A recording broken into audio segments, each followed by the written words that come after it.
C'est la dernière chance de Jean-Jacques Bourdin. À 76 ans, l'homme qui a fait carrière chez BFM tente un pari risqué, se lancer en totale indépendance. D'abord, Bourdin, vous le connaissez sûrement pour ses interviews cultes et son ton direct. Il a réussi à devenir au fil des années un incontournable de l'audiovisuel français. C'était le roi de la matinale, capable de bousculer n'importe quelle politique. Vous, Bourdin, vous allez vous calmer parce que je n'ai jamais dit ça. Non, d'abord.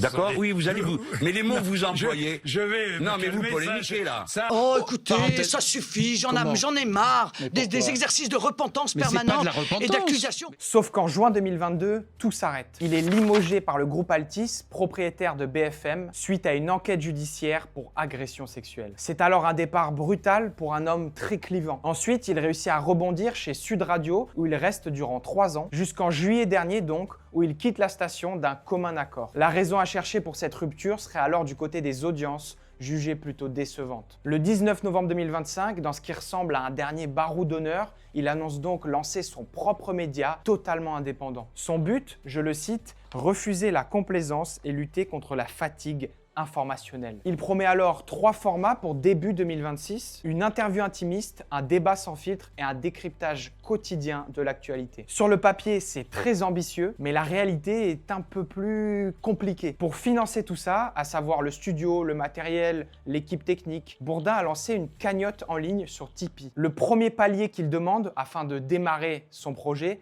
30 000 €. Mais le problème, c'est que quelques semaines seulement après le lancement de son média et de sa cagnotte, Jean-Jacques Bourdin n'a pas beaucoup de succès et il a d'ailleurs supprimé sa cagnotte en ligne après qu'elle ait atteint à peine 3 000 €. On est donc très loin du compte et du résultat escompté. Mais alors, est-ce que c'est la fin définitive pour Jean-Jacques Bourdin ou il va réussir à mobiliser sa communauté au dernier moment?